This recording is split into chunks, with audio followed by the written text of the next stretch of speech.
Naori maruna mitta pankhiba CDO Chennai da layeng lugadori. Tha asi kunga mangada miyamna changsinkiba khongjang manungda yethangba mitta Naori maruna panbadagi sokuna rims da layeng duna lairakhiba Imphal West ki CDO gi rifleman thinguzam sana zawbuki mit ki fibam lusilakpadagi makhadana Chennai da layeng nabigdabakta Imphal thadokre. Haukiba April kunga mangada Imphal West ki uripok maikedi haurakhiba miyamgi akanba irang adu laksinanaba Imphal West CDO gi mobile team na flyover bridge makhong amadi uripok laikhrembi mapada punsinduna lairamba khongjang loising adubu tankhaiduna irang adu control taunaba honaki numidang pung 9 rom tarakpa duwaida khangawduna maikei khangdana kaptakhiba Naori maru amana sana zawbugi yethangba mitta panbadagi gyan ngawduna leimaida tusinki Manipur Rims Hospital da pukhatun layengduna laikanaki maki mitki retina corner lens ahummak loina sokpana fibam dusalakpadagi Chennai da leiba Shankar Netrayala da makhatana layeng chathanabagidmakta ngarang Imphal thadokibani thinguzam sana zawba apokpa TH Ibohan Bising Kiam wangmatabada Thobal district tagini mahak Chandel district ki Laikhunda Nipan Suba Manipur Rifles ki rifleman ni hauji Imphal West ki CDO da attest tawraga leibani hairi Kangpokpi amasung Technopal da Kuki nupi sing rally chatkhre XCMN Birenga mari leinaba audio tape case ki matang da CBI na thigatkadabani mulam songfai attack thigatuna achumba wild fangangadabani haiba demand tawduna ngarang Kangpokpi amasung Technopal da Kuki nupi loop sing na march rally ama chatkibaga loinana mari leinaba DC singgi khutangda Prime Minister da memorandum supisinkhre Kuki Women Organization for Human Rights amasung Kuki Women Union General Headquarters na chinduna ngarang yamlaba Kuki nupi sing sarugyaduna rally edu chatpaga loinana Prime Minister da memorandum pisinki Kuki nupi loop sing asigi makaidagi Court ki mijeng makhada leiba XCMN Birenga mari leinaba audio tape case CBI da ticket han gadabani malam songphai attack ki matangda NIA na ticket kadabani thaudokadu da victim moiraba imung manungda ex gracier amadi rehabilitation gi thabak lakhoi kadabani khudong thiningai oiba mafam singda central force masing hena deploy tawgadabani amadi uki jogi mihut singdaga political dialogue tawnaba tharang lakhoi kadabani haiba demand sing asi tawguna Prime Minister da taksin ki Kuki nupi loop ani asina sinduna chap manaba miyamgi khongchat amasu ngarang matam amatada Technopal district satpaga loina deputy commissioner gi khuthangda manaba demand sing asi yawba memorandum ama Prime Minister da pisinki logi wangmada sajilamba bunker taragani thoi thugaikre Kangpokpi amasung Ukrul district ke tongan mafam sing da khulai paiba singna logi wangmada sajilamba bunker taragani thoi thugaikre Police ke paugi matungina Kangpokpi district ke Cycle police station ki manung chanba mafam kayada sajilamba bunker manga haukiba numit nini asida thugaiba ngamkre maduna natana Ukrul district ke Litan police station ke manung chanba mafam kayada sajilamba bunker taresu thugaikre hairi Kangpokpi amasung Ukrul district ta chawna ungkhatnaba leiringai cherakta khulai paiba singna tongan mafam singda bunker sajile haiba pau fangbadagi police na khanaba thawrang lakhotuna bunker sing adu thugaikibani haina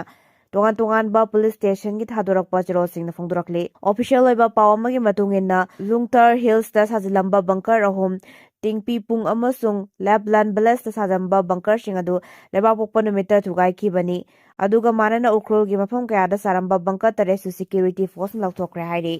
Awang Nongpoki state-singda kanba nongsugani haina orange alert lauthokre Manipur yauna north east ki state-singda lagiba numinini asida kanba nongsugani haina orange alert lauthokre haina Indian Meteorological Department IMD nagi report amana hairi amaromda Manipur gi mafam ayambada Akhak arau yauna nong suraba yai center asina thulakpa cherol hai mafam kharadadi pungda kilometer kuntradagina nimfu fawba yangna nongai nungsi sitpaga loinana nongsugani phibam masi lakadawriba numit humni sidasu mayoknagani hairi report asina hai Manipur Assam Nagaland Mizoram Meghalaya Tripura amadi Sikkim da kanba nongsugani amaromda Himachal Pradesh Punjab Chandigarh Haryana Delhi Uttarakhand Bihar amasung Jharkhand da akhak arau galonina nongsuba yai hairi Mayengbam Somojitpu tamthina furakibagi thawong lup kayana yaningdaba phongdorakli tha asigi kunmanga da kokomina sinduna lengakta ꯋꯥꯍꯪ ꯍꯪꯕ ꯈꯣꯡꯆꯠꯀꯤ ꯃꯤꯌꯥꯝꯒꯤ rally ꯑꯃ ꯁꯔꯨꯛ ꯌꯥꯈꯤꯕ ꯗꯦꯁꯥꯝꯒꯤ ꯍꯥꯟꯅꯒꯤ president ꯑꯣꯏꯔꯝꯕ ꯃꯌꯦꯡꯕꯝ ꯁꯣꯃꯣꯖꯤꯠ ꯂꯨꯋꯥꯡꯕꯨ ꯇꯝꯊꯤꯅ ꯐꯨꯈꯤꯕꯒꯤ ꯊꯧꯑꯣꯡ ꯑꯗꯨ ꯑꯣꯜ ꯃꯅꯤꯄꯨꯔ ꯃꯩꯇꯩ ꯄꯥꯡꯒꯜ ꯗꯤꯚꯦꯂꯞꯃꯦꯟꯠ ꯑꯣꯔꯒꯅꯥꯏꯖꯦꯁꯟ AMMDOHQ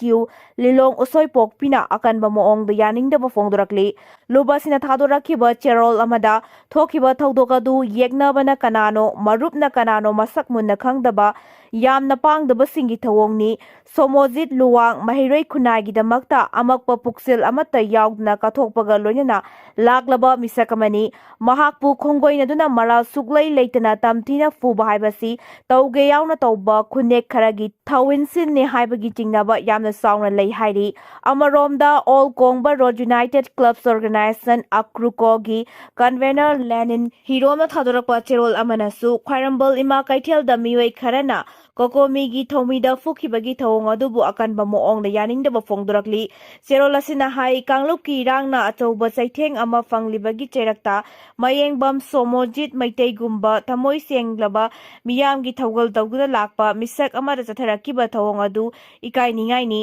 ꯃꯅꯤꯄꯨꯔꯤ ꯈꯨꯗꯤꯡꯃꯛꯅ ꯇꯥꯟꯐꯝ ꯑꯁꯤꯗ ꯑꯃꯅ ꯑꯃꯒꯤ ꯃꯇꯦꯡ ꯄꯥꯡꯉꯗꯨꯅ ꯏꯪ ꯇꯞꯄ ꯍꯟꯖꯤꯜꯍꯟꯅꯕ ꯊꯧꯔꯥꯡ ꯂꯧꯈꯠꯐꯝ ꯊꯣꯛꯏ꯫ ꯁꯣꯃꯣꯖꯤꯠ ꯐꯨꯕꯗ ꯆꯦꯟꯅꯔꯤꯕ ꯃꯤꯑꯣꯏꯁꯤꯡ ꯑꯗꯨ ꯃꯅꯤꯄꯨꯔꯤ ꯃꯆꯥ ꯅꯠꯇꯕ꯭ꯔꯥ ꯍꯥꯏꯅ ꯍꯪꯂꯗꯨꯅ ꯆꯦꯔꯣꯜ ꯑꯁꯤꯅ ꯍꯥꯏ ꯊꯧꯗꯣꯛ ꯑꯗꯨꯒꯤ ꯃꯇꯥꯡꯗ ꯏꯟꯀ꯭ꯋꯥꯏꯔꯤ ꯆꯠꯊꯗꯨꯅ ꯃꯔꯥꯜ ꯂꯩꯕ ꯃꯤꯑꯣꯏꯁꯤꯡ ꯃꯁꯛ ꯈꯪꯗꯣꯛꯂꯒ ꯄꯟꯊꯕ ꯇꯧꯗꯨꯅ ꯂꯣꯒꯤ ꯑꯣꯏꯕ ꯃꯇꯤꯛ ꯆꯥꯕ ꯊꯕꯛ ꯂꯧꯈꯠꯐꯝ ꯊꯣꯛꯏ ꯍꯥꯏꯔꯤ꯫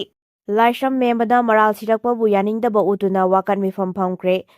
ꯀꯥꯡꯉꯕꯝ ꯂꯩꯀꯥꯏ ꯑꯄꯨꯟꯕ ꯅꯨꯄꯤ ꯃꯔꯨꯞ ꯃꯩꯔꯥꯄꯥꯏꯕꯤꯒꯤ ꯖꯦꯅꯔꯦꯜ ꯁꯦꯀ꯭ꯔꯦꯇꯔꯤ ꯑꯣꯏꯕꯇ ꯅꯠꯇꯅ ꯈ꯭ꯋꯥꯏꯔꯝꯕꯟ ꯏꯃꯥ ꯀꯩꯊꯦꯜꯒꯤꯁꯨ ꯊꯧꯒꯥꯏ ꯄꯨꯔꯤꯕꯤ ꯂꯥꯏꯁ꯭ꯔꯝ ꯃꯦꯝꯕꯕꯨ ꯀꯅꯥꯒꯨꯝꯕ ꯃꯤꯑꯣꯏ ꯈꯔꯅ ꯁꯤꯔꯛꯂꯤꯕ ꯃꯔꯥꯜ ꯑꯗꯨꯒꯤ ꯃꯇꯥꯡꯗ ꯁꯦꯡꯗꯣꯔꯛꯅꯕ ꯈꯪꯍꯟꯈ꯭ꯔꯕꯁꯨ ꯉꯁꯤ ꯐꯥꯎꯕ ꯊꯥ ꯑꯃ ꯐꯥꯗꯧꯔꯕ ꯐꯥꯎꯕ ꯁꯦꯡꯗꯣꯛꯇꯕꯅ ꯃꯈꯥ ꯇꯥꯕ ꯀꯔꯤ ꯈꯣꯡꯊꯥꯡ ꯂꯧꯈꯠꯁꯤꯒꯦ ꯍꯥꯏꯕ ꯈꯟꯅꯔꯒꯅꯤ ꯍꯥꯏꯅ ꯀꯥꯡꯉꯕꯝ ꯂꯩꯀꯥꯏ ꯑꯄꯨꯟꯕ ꯅꯨꯄꯤ ꯃꯔꯨꯞꯀꯤ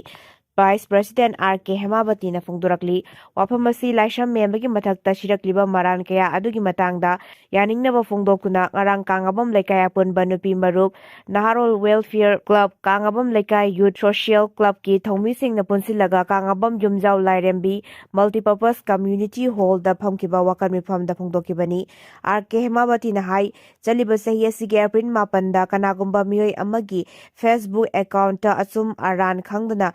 ꯁꯤꯔꯛꯂꯤꯕ ꯃꯔꯥꯜ ꯑꯁꯤ ꯌꯨꯝꯐꯝ ꯌꯥꯎꯗꯕꯅꯤ꯫ ꯏꯃꯥ ꯃꯦꯝꯕ ꯉꯁꯤ ꯐꯥꯎꯕꯗ ꯂꯩꯕꯥꯛꯀꯤ ꯊꯧꯗꯣꯛ ꯈꯨꯗꯤꯡꯃꯛꯇ ꯑꯆꯧꯕ ꯊꯧꯒꯥꯏ ꯌꯥꯗꯨꯅꯇ ꯂꯥꯛꯂꯤ꯫ ꯍꯤꯔꯝ ꯑꯁꯤꯒꯤ ꯃꯇꯥꯡꯗ ꯏꯃꯥ ꯃꯦꯝꯕꯒꯤ ꯃꯊꯛꯇ ꯁꯤꯔꯛꯂꯤꯕ ꯃꯔꯥꯜ ꯑꯗꯨꯒꯤ ꯑꯁꯦꯡꯕ ꯂꯪꯂꯥ ꯂꯪꯖꯤꯟ ꯄꯨꯊꯣꯛꯇꯨꯅ ꯏꯃꯥ ꯑꯁꯤꯅ ꯂꯥꯜꯂꯝꯕ ꯑꯗꯨ ꯄꯨꯊꯣꯛꯔꯛꯅꯕ ꯈꯪꯍꯟꯈꯤꯕ ꯂꯩꯈ꯭ꯔꯦ ꯑꯃꯗꯤ ꯅꯨꯃꯤꯠ ꯍꯨꯝꯅꯤꯒꯤ ꯃꯅꯨꯡꯗ ꯃꯤꯑꯣꯏꯁꯤꯡ ꯑꯗꯨꯅ ꯁꯦꯡꯗꯣꯔꯛꯀꯗꯕꯅꯤ ꯍꯥꯏꯅ ꯃꯇꯝ ꯄꯤꯈ꯭ꯔꯕꯁꯨ ꯉꯁꯤ ꯐꯥꯎꯕ ꯊꯥ ꯑꯃ ꯐꯥꯔꯛꯀꯗꯧꯔꯤꯕ ꯐꯥꯎꯕ ꯁꯦꯡꯗꯣꯛꯇꯕ ꯂꯥꯏꯕꯛ ꯊꯤꯕꯅꯤ꯫ ꯃꯦꯝꯕꯅ ꯂꯥꯜꯂꯝꯂꯕꯗꯤ ꯃꯁꯥꯒꯤ ꯐꯪꯐꯝ ꯊꯣꯛꯄ ꯆꯩꯔꯥꯛ ꯑꯗꯨꯃꯛ ꯄꯤꯃꯤꯟꯅꯁꯤ꯫ ꯃꯗꯨ ꯅꯠꯇꯅ ꯃꯔꯥꯜ ꯁꯤꯔꯝꯕ ꯊꯣꯛꯂꯕꯗꯤ ꯅꯨꯡꯉꯥꯏꯔꯣꯏ꯫ ꯑꯁꯨꯛ ꯂꯨꯔꯕ ꯇꯥꯟꯐꯝ ꯑꯁꯤꯗ ꯑꯃꯒ ꯍꯨꯟꯅꯗꯨꯅ ꯂꯩꯅꯕꯒꯤ ꯃꯊꯛꯇ ꯄꯨꯟꯅ ꯋꯥꯈꯜ ꯆꯨꯡꯁꯤꯟꯃꯤꯟꯅꯗꯨꯅ ꯄꯨꯟꯁꯤꯟꯃꯤꯟꯅꯁꯤ, ꯆꯥꯎꯈꯠ ꯈꯨꯟꯅꯥꯏ ꯑꯃ ꯑꯣꯏꯍꯟꯅꯕ ꯍꯣꯠꯅꯃꯤꯟꯅꯁꯤ ꯍꯥꯏꯈꯤ꯫ ꯃꯤꯖꯣꯔꯥꯝꯗ ꯅꯣꯡ ꯂꯦꯞꯇꯅ ꯆꯨꯈꯤꯕ ꯑꯃꯁꯨꯡ ꯂꯦꯟꯗꯁ꯭ꯂꯥꯏꯗꯁꯤꯡꯅ ꯌꯨꯝ 70 ꯍꯦꯟꯅ ꯃꯥꯡ ꯇꯥꯛꯈ꯭ꯔꯦ꯫ ꯍꯧꯈꯤꯕ ꯅꯨꯃꯤꯠ ꯅꯤꯅꯤ ꯑꯁꯤꯗ ꯂꯦꯞꯇꯅ ꯅꯣꯡ ꯆꯨꯕ ꯑꯃꯁꯨꯡ ꯂꯦꯟꯗꯁ꯭ꯂꯥꯏꯗ ꯊꯣꯛꯈꯤꯕꯗꯒꯤ ꯃꯤꯖꯣꯔꯥꯝꯒꯤ ꯗꯤꯁꯇ꯭ꯔꯤꯛ 4ꯗ ꯄꯥꯛ ꯁꯟꯅ ꯃꯥꯡ ꯇꯥꯛꯄꯒꯤ ꯊꯧꯗꯣꯛ ꯊꯣꯛꯈ꯭ꯔꯦ ꯍꯥꯏꯅ state disaster management and rehabilitation ꯗꯤꯄꯥꯔꯠꯃꯦꯟꯠꯅ ꯐꯣꯡꯗꯣꯛꯈ꯭ꯔꯦ꯫ ꯉꯔꯥꯡ ꯗꯤꯄꯥꯔꯠꯃꯦꯟꯠ ꯑꯁꯤꯅ ꯊꯥꯗꯣꯔꯛꯄ ꯗꯦꯇꯥꯒꯤ ꯃꯇꯨꯡ ꯏꯟꯅ ꯅꯍꯥꯟ ꯑꯃꯁꯨꯡ ꯉꯔꯥꯡ ꯅꯣꯡꯂꯩ ꯅꯨꯡꯁꯤꯠꯅ ꯃꯔꯝ ꯑꯣꯏꯗꯨꯅ ꯁ꯭ꯀꯨꯜ ꯕꯤꯜꯗꯤꯡ ꯑꯅꯤ, ꯆꯔꯆ ꯍꯣꯜꯁꯤꯡ ꯑꯃꯁꯨꯡ ꯍꯦꯜꯊ ꯁꯕ ꯁꯦꯟꯇꯔꯁꯤꯡ, ꯑꯪꯒꯟꯋꯥꯗꯤ ꯁꯦꯟꯇꯔ ꯑꯃꯁꯨꯡ ꯄꯕ꯭ꯂꯤꯛ ꯂꯥꯏꯕ꯭ꯔꯦꯔꯤ ꯑꯃ ꯃꯥꯡ ꯇꯥꯛꯈ꯭ꯔꯦ꯫ ꯍꯥꯏꯔꯤꯕ ꯃꯇꯝ ꯑꯁꯤꯗ ꯑꯁꯤꯒꯨꯝꯕ ꯃꯥꯡ ꯇꯥꯛꯄꯒꯤ ꯊꯧꯗꯣꯛ ꯑꯗꯨꯗ ꯃꯤꯁꯤ ꯃꯤꯅꯥ ꯊꯣꯛꯄꯒꯤ ꯄꯥꯎ ꯇꯥꯕ ꯂꯩꯇꯦ꯫ ꯌꯨꯝ 78ꯀꯤ ꯃꯅꯨꯡꯗ 4ꯗꯤ ꯃꯄꯨꯡ ꯐꯥꯅ ꯃꯥꯡ ꯇꯥꯛꯈ꯭ꯔꯦ ꯍꯥꯏꯔꯤ꯫ ꯑꯥꯏꯖꯣꯜ ꯗꯤꯁꯇ꯭ꯔꯤꯛꯇ ꯅꯣꯡꯂꯩ ꯅꯨꯡꯁꯤꯠꯅ ꯃꯔꯝ ꯑꯣꯏꯔꯒ ꯌꯨꯝ 38 ꯃꯥꯡ ꯇꯥꯛꯈ꯭ꯔꯦ꯫ ꯑꯗꯨꯒ ꯁꯥꯎꯊ ꯃꯤꯖꯣꯔꯥꯝꯒꯤ ꯂꯨꯡꯂꯩ ꯗꯤꯁꯇ꯭ꯔꯤꯛꯇ ꯅꯣꯡꯂꯩ ꯅꯨꯡꯁꯤꯠ ꯑꯃꯁꯨꯡ ꯂꯦꯟꯗꯁ꯭ꯂꯥꯏꯗꯁꯤꯡꯅ ꯃꯔꯝ ꯑꯣꯏꯔꯒ ꯌꯨꯝ 39 ꯃꯥꯡ ꯇꯥꯛꯈ꯭ꯔꯦ꯫ ꯆꯔꯆ ꯍꯣꯜ 2, ꯍꯦꯜꯊ ꯁꯕ ꯁꯦꯟꯇꯔ 2 ꯑꯃꯁꯨꯡ ꯑꯪꯒꯟꯋꯥꯗꯤ ꯁꯦꯟꯇꯔ, ꯌꯨꯝ, ꯁ꯭ꯀꯨꯜ ꯑꯃꯁꯨꯡ ꯄꯕ꯭ꯂꯤꯛ ꯂꯥꯏꯕ꯭ꯔꯦꯔꯤ ꯑꯃꯃꯝꯁꯨ ꯃꯥꯡ ꯇꯥꯛꯈ꯭ꯔꯦ ꯍꯥꯏꯅ ꯁꯥꯎꯗꯔꯟ ꯗꯤꯁꯇ꯭ꯔꯤꯛꯇꯒꯤ ꯐꯪꯕ ꯔꯤꯄꯣꯔꯠꯁꯤꯡꯅ ꯍꯥꯏꯈꯤ꯫ ꯁꯤꯌꯥꯔ ꯗꯤꯁꯇ꯭ꯔꯤꯛꯇ ꯌꯨꯝ 3 ꯑꯃꯁꯨꯡ ꯁ꯭ꯀꯨꯜ 1, ꯑꯗꯨꯒ ꯑꯁꯥꯝꯒ ꯊꯪꯅꯕ ꯀꯣꯂꯥꯁꯤꯕ ꯗꯤꯁꯇ꯭ꯔꯤꯛꯇ ꯌꯨꯝ 4 ꯃꯥꯡ ꯇꯥꯛꯈ꯭ꯔꯦ ꯍꯥꯏꯔꯤ꯫ ꯅꯤꯡꯊꯧꯀꯥꯕ ꯅꯨꯃꯤꯠꯇꯒꯤ ꯂꯦꯞꯇꯅ ꯅꯣꯡ ꯆꯨꯈꯤꯕ ꯑꯃꯗꯤ ꯅꯣꯡꯂꯩ ꯅꯨꯡꯁꯤꯠꯅ ꯃꯔꯝ ꯑꯣꯏꯔꯒ ꯑꯥꯏꯖꯣꯜ, ꯀꯣꯔꯥꯁꯤꯕ, ꯂꯨꯡꯂꯩ ꯑꯃꯁꯨꯡ mamit yauna district mapalda school punamak thonglonkhre hairi Indian Meteorological Department na IMD data aduna aizol da khwaidagi henna kanna nong mm 57.8 mathangda mamita mm 87.5 khozolda mm 35.5 aduga sanchipta mm 34.5 ki sangda nong sukhi department asina hai district manga aizol kolasi mamit Champhai amasung Jasipta konba mafamsingda mathang numit humni asida nong kana churaba yai hai Sagolje numit fauba Kolasip district ki mafam kayada pungda kilometer yankai dagina humpu gi sangda nongga loina ba nonglai nungsit lakadori hai ki